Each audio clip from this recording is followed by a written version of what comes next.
So this is true love. True love. I could never find a girl that would do this sort of thing for me. And close your dirty minds, because it's more wholesome than that. Have a look. Wetherspoons mega fan takes partner's ashes to her 1,001st pub to keep touching promise.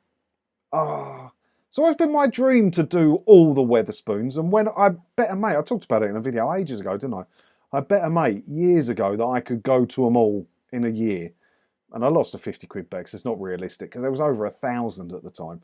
But it's still something I'd like to. I sit in my local Wetherspoons now, and they have Wetherspoon news, right? And you flick through Wetherspoon news while you're waiting for your curry or whatever, and yeah, there's always people doing the Wetherspoons challenge and think, I'll do it. But this couple seem to have been doing it together, which I like. Let's carry on. Irene and Adrian set themselves the challenge of visiting every Spoons in the country, but tragically illness robbed Ade of joining his partner for her biggest milestone yet. The loved-up couple of 13 years shared such a passion for the budget high street chain of boozers that Ade heartbreakingly apologised to Irene for not being able to continue on their quest. What a wonderful thing to do. It doesn't say they're retired, 54 and 62, possibly retired. It doesn't say if they're retired or not. But what a thing to do in your retirement, especially if you both like a beer and a cheap curry or a mixed grill or something. Hey, travel around all the Wetherspoons in the country, spending weekends seeing more of this wonderful country and enjoying something you both like together. That's the dream. I'd love that. I'd love to find a girl. I'd like to go to some grotty seaside resort with me for the weekend, to go to 2 or 3 Wetherspoons a few times a year. That's the dream. I'm never going to find a girl like that. You're a lucky man, Ade, and I get why you apologised to her on your deathbed. Good for you, mate. Irene told the Daily Star, Ade apologised just before he died, saying he was sorry he wouldn't be with me to do my 1,000th. To cheer him up, I said I would take him along and do my final Ade at the bar pick. He laughed, even though it was a difficult time, so I kept my word. Good for her.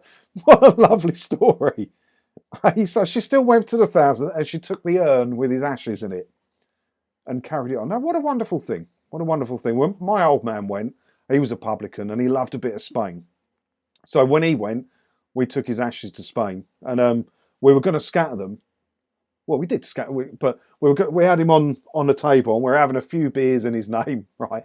And my bloody niece, in her drunkenness, knocked him over. So half of him went down the drain, covered in San Miguel, at a bar on a seafront in Benalmádena, I think it was. And then, yeah, we put him in the sea out there. But he would have loved that. He would have found that funny. And I'm sure Ade loved that. I'd love to find someone that would do that. Any women out there just fancy a nice quiet time and travel around the country with me doing Wetherspoons visits and eating cheap curries, let me know. Let me know. I'm on the lookout. Joined by fellow Spoonies who have proven to be a real supportive community for Irene, she carried an urn of Ade's ashes as well as a framed photo of him to pub number 1001. The London and North Western inside Birmingham's New Street train station hosted the emotional occasion, which coincided with Irene's friend hitting a milestone of her own. One guy was celebrating his 500 spoons when a new spoon opened, blah, blah, blah. It's like having a huge family, as no matter where you go, there is always friends from the group that will pop in. So I'm not on my own. And there's a picture of her. Well, I think that's a lovely, wholesome story of two people who loved each other and they love doing the same thing together. Whether you think it's right that they should be drinking that much or eating that much or even going to Wetherspoons, at least they had each other and they had something they enjoyed together. And she paid honour to. And I'm all for that. All for that. Let me know what you think about it down in the comments below. And as always, thanks for watching. And don't forget to hit the subscribe button if you haven't already. Because that way, hopefully, well, I'll have support to start my YouTube channel where I travel around all the Wetherspoons in the country, won't I? Ta-da.